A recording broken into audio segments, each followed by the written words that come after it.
Hello friends, good afternoon. कैसे हो? I hope कि आप लोग अच्छे ही होंगे। सो फ्रेंड्स, आज की इस वीडियो आप लोग से मैं जीके जेएस का टेस्ट लूँगा, special UP BEd entrance exam 2022 के लिए। फ्रेंड्स, इस वीडियो में मैंने जितने भी क्वेश्चंस लिए हैं सारे के सारे प्रीवियस ईयर के क्वेश्चंस लिए हैं और ये क्वेश्चंस 2021 के एग्जाम में भी क्वेश्चंस पूछे गए हैं। तो पूरी वीडियो ज़रूर देखिएगा, इसमें से आपको क्वेश्चंस देखने को मिलेंगे इस बार भी, यानी कि 2022 के भी एंट्रेंस एग्जाम में। ठीक है, चलिए सबसे पहला क्वेश्चन आपकी स्क्रीन पे आ गया है। ऑर्निथोलॉजी विज्ञान के अंदर किसका अध्ययन किया जाता है? मोस्ट इंपॉर्टेंट क्वेश्चन है और ये सारे के सारे क्वेश्चंस मैं अपनी टॉपिक वाइज क्लास में करवा चुका हूँ। सभी लोग जवाब देंगे। ऑर्निथोलॉजी विज्ञान के अंदर किसका अध्ययन किया जाता है? शिक्षा शास्त्र का, या प्राणी विज्ञान का, या पक्षियों का, या दंत विज्ञान का? तो पक्षियों का अध्ययन किया जाता है ऑर्निथोलॉजी विज्ञान के अंदर। ठीक है, ऑप्शन इसका जो है सी वाला बिल्कुल करेक्ट हो जाएगा। इंपॉर्टेंट क्वेश्चन है आपके एग्जाम के लिए। और जितने भी लोग क्लास को देख रहे हैं सभी लोग वीडियो को लाइक करके शेयर कर देंगे और जितने भी लोग नए हैं सब्सक्राइब करके जुड़ जाएंगे। इस चैनल के माध्यम से आपको निश्चित ही मदद मिलेगी। बीएड की लेटेस्ट अपडेट, ऑथेंटिक अपडेट पाने के लिए आप लोग चैनल से जुड़ जाएं।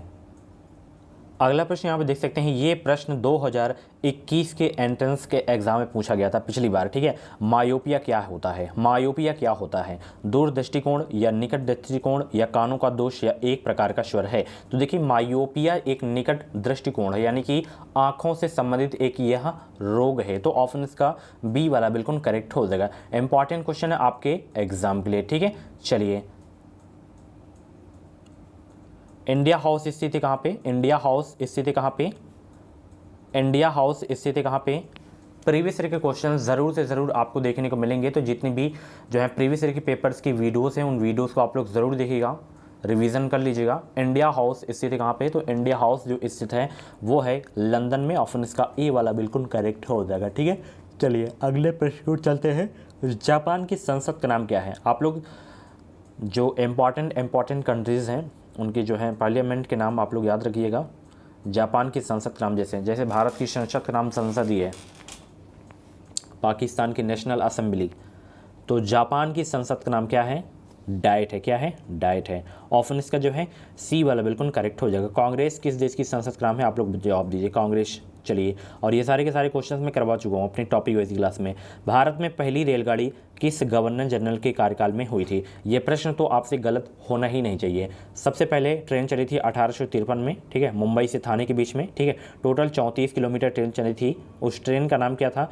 ब्लैक ब्यूटी था। ठीक है, और ये ट्रेन चली थी लॉर्ड डलहौसी के शासनकाल में। ऑप्शन इसका सी वाला बिल्कुल करेक्ट हो जाएगा। अगर पूछ ले कि उत्तर प्रदेश में सबसे पहले ट्रेन कहाँ से कहाँ तक चली, तो प्रयागराज से कानपुर के बीच में सबसे पहले ट्रेन चली थी। ठीक है, ये भी आपको पता होना चाहिए। चलिए, सबसे ऊंची पर्वतमाला कौन सी है? सबसे ऊंची पर्वतमाला कौन सी है?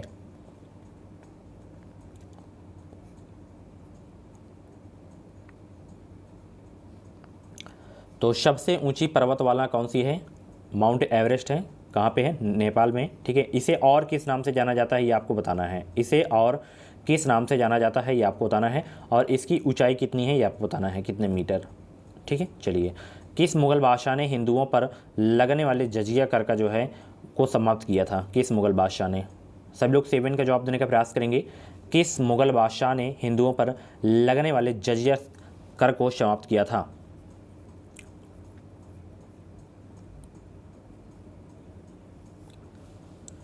तो अकबर ने जो है हिंदुओं पर लगने वाले जजिया कर को समाप्त किया था, और फिर इसका ए वाला बिल्कुल करेक्ट हो जाएगा। चलिए, थियोसॉफिकल सोसाइटी का प्रचार प्रसार भारत में किसने किया था? बहुत ही ज़बरदस्त प्रश्न है। थियोसॉफिकल सोसाइटी का जो है प्रचार प्रसार भारत में किसने किया था? और इसकी स्थापना जो है 1875 में हुई थी, थियोसॉफिकल सोसाइटी की स्थापना। और इसका प्रसार और प्रचार भारत में किसने किया था?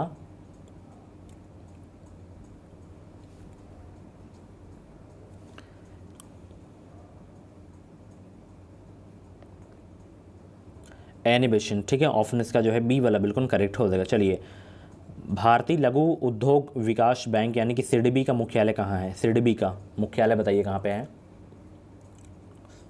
सिडबी की स्थापना पूछे तो 1990 याद रखना है, और इसका मुख्यालय कहाँ पे है माय डियर फ्रेंड्स? लखनऊ में है। ऑप्शन इसका ए वाला बिल्कुल करेक्ट हो जाएगा। ठीक है, एक सेबी बहुत पूछा जाता है, सेबी का हेडक्वार्टर याद रखिएगा, सेबी का हेडक्वार्टर है मुंबई में। ठीक है, चलिए, भारत में अंतर्राष्ट्रीय महत्व का जो है मुक्त व्यापार बंदरगाह कौन सा है? भारत में अंतर्राष्ट्रीय महत्व का मुक्त व्यापार बंदरगाह कौन सा है?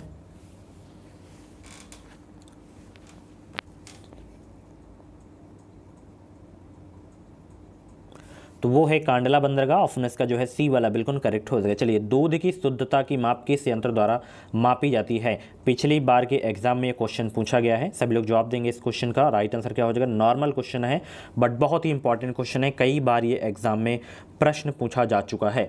दूध की शुद्धता की माप किस यंत्र द्वारा की जाती है? तो लैक्टोमीटर यंत्र के द्वारा की जाती है दूध की शुद्धता की माप। ऑप्शन इसका ए वाला बिल्कुल करेक्ट हो जाएगा, वायुदाब बैरोमीटर से। ठीक है, चलिए, कौन सा ग्रह सबसे चमकदार है? कौन सा ग्रह सबसे चमकदार है?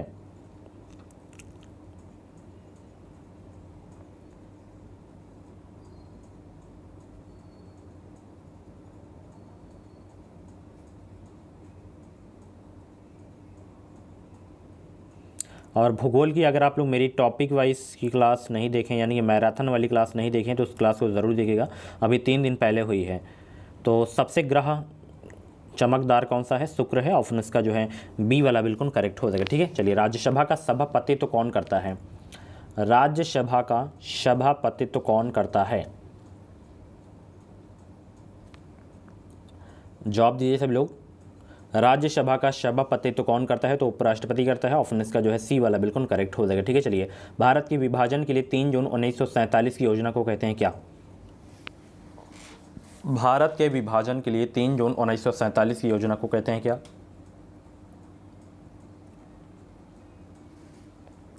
माउंटबेटन योजना कहते हैं। ऑप्शन इसका ए वाला बिल्कुल करेक्ट हो जाएगा। चलिए, विधवा पुनर्विवाह पर जोर किसने दिया था? सब लोग जवाब देंगे। विधवा पुनर्विवाह पर जोर किसने दिया था?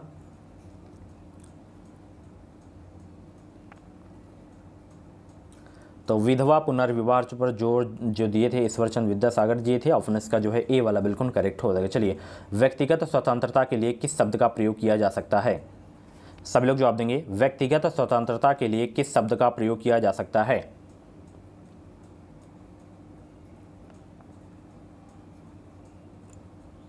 व्यक्तिगत स्वतंत्रता के लिए किस शब्द का प्रयोग किया जा सकता है? हैबियस कॉर्पस शब्द का प्रयोग किया जाता है व्यक्तिगत स्वतंत्रता के लिए।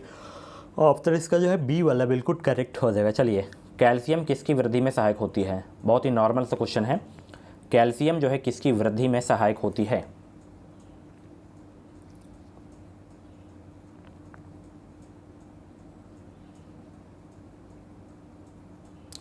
सेवेंटीन का राइट आंसर क्या हो जाएगा? जवाब देने का प्रयास करेंगे।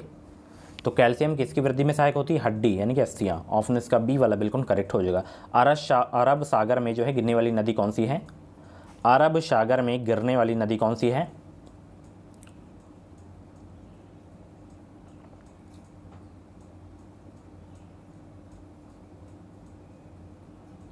तो अरब सागर में गिरने वाली प्रमुख नदियां हैं, जैसे नर्मदा हो गया, ताप्ती हो गया, साबरमती, माही, लूनी। तो इसमें आपका ताप्ती है, तो आपका ताप्ती सही हो जाएगा। ऑप्शन इसका सी वाला बिल्कुल करेक्ट हो जाएगा। निम्न में से किसकी उपस्थिति के कारण शरीर के भीतर जो है रक्त नहीं जमता है? किसकी उपस्थिति के कारण?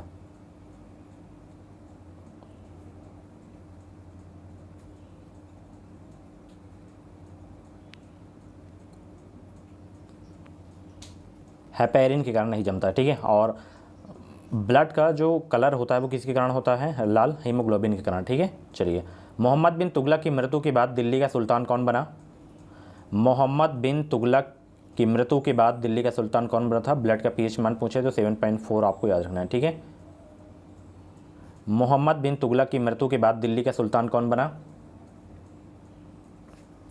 फिरोज शाह तुगलक बना था। ठीक है, ऑप्शन इसका जो है बी वाला बिल्कुल करेक्ट हो जाएगा। चलिए, अगले प्रश्न को चलते हैं। निम्नांकित में से कौन सा उदारवादी नेता नहीं था? निम्नांकित में से कौन सा उदारवादी नेता नहीं था? तो बाल गंगाधर तिलक नहीं थे। ऑप्शन इसका जो है डी वाला बिल्कुल करेक्ट हो जाएगा। चलिए, भगवान बुद्ध ने अपना उपदेश धर्म चक्र प्रवर्तन कहाँ दिया था सबसे पहला? तो ये सारनाथ में दिए थे। ठीक है, और इनको 35 वर्ष की अवस्था में ज्ञान की प्राप्ति हुई थी। 29 वर्ष की अवस्था में जो है ये गृह त्याग दिए थे, और इनका जन्म हुआ था लुम्बिनी में। इनको ज्ञान की प्राप्ति हुई थी बोध गया में। ठीक है, लुम्बिनी में इनका जन्म हुआ था। सारनाथ में अपना प्रथम उपदेश दिए थे। किस भाषा में दिए थे? पाली भाषा में दिए थे। ठीक है, यह भी आपको याद रखना है। और इनके बचपन का नाम था सिद्धार्थ। ठीक है। सर्वाधिक उपदेश ये कहाँ पे दिए थे, श्रावस्ती में दी थी, ठीक है। चलिए, इनका लालन पोषण की मौसी जो है किए थे प्रजापति गौतमी। चलिए, शेर शाह की कब्र कहाँ पर स्थित है?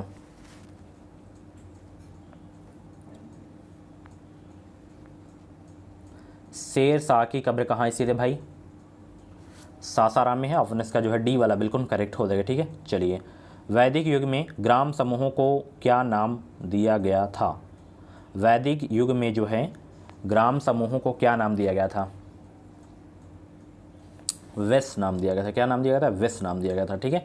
चलिए, निम्नलिखित में से किसके शासनकाल के दौरान ह्वेनसांग भारत की यात्रा पर आया था? कई बार ये क्वेश्चन करवा चुका हूँ, चाहे वो टॉपिक वाइज की क्लास हो, चाहे वो प्रैक्टिस सेट की क्लास हो। मैंने आपको बताया था हा से ह्वेनसांग, हा से हर्षवर्धन।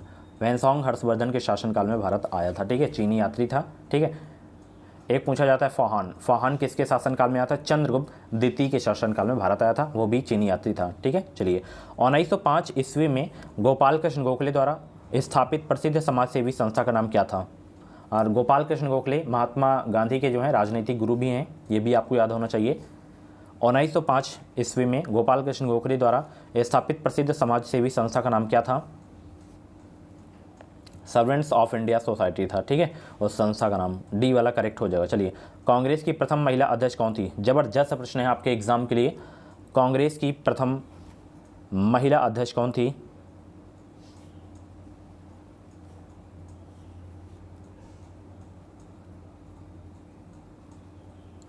कांग्रेस की प्रथम महिला अध्यक्ष कौन थी? सभी लोग जवाब देंगे। कांग्रेस की प्रथम महिला अध्यक्ष कौन थी? एनी बेसेंट या सरोजिनी नायडू या विजयलक्ष्मी पंडित या अरुणा अशरफ अली? तो इस क्वेश्चन का जवाब आप लोग दीजिएगा, ठीक है। चलिए, एलिसा परीक्षण क्या ज्ञात करने के लिए होता है? बहुत ही गजब का प्रश्न है ये। एड्स की जांच के लिए होता है एलिसा परीक्षण, ठीक है। चलिए, दिन और रात बनने का कारण क्या है? यह अभी भूगोल की क्लास में करवाया था, भूगोल की मैराथन की क्लास में। मैराथन की क्लास से आपको 2 क्वेश्चन इसमें देखने को मिले हैं, जितने भी जियोग्राफी के क्वेश्चन थे। पृथ्वी का अपने धुरी पर घूमना, ये दिन और रात बनने का कारण है। ऑप्शन इसका ए वाला बिल्कुल करेक्ट हो जाएगा। रडार यंत्र जो है किस काम में आता है? लास्ट क्वेश्चन है, रडार यंत्र किस काम में आता है? रडार यंत्र किस काम में आता है? तो ये जहाज़ों की गति व स्थिति व दिशा मापने के लिए रडार यंत्र जो है काम आता है। ऑप्शन इसका डी वाला बिल्कुल करेक्ट हो जाएगा, ठीक है। सो फ्रेंड्स, ये थे आपके जीके जीएस के टॉप 30 क्वेश्चंस। इन 30 क्वेश्चंस में से आपके जितने भी क्वेश्चंस करेक्ट हुए हों तो आप लोग अपना नाम स्कोर कमेंट बॉक्स में ज़रूर बताइएगा। और ऐसी वीडियोस देखने के लिए आप लोग हमारे चैनल से जुड़े रहें। चैनल को सब्सक्राइब करके बेल आइकन को ऑल पे प्रेस कर लीजिएगा। अगर आपके मन में बीएड से संबंधित कुछ भी डाउट्स हैं तो आप लोग कमेंट बॉक्स में अपना डाउट क्लियर कर सकते हैं। तो मिलते हैं अगली वीडियो पर। इस वीडियो को लाइक और शेयर करना बिल्कुल भी मत भूलिएगा। Thank you so much.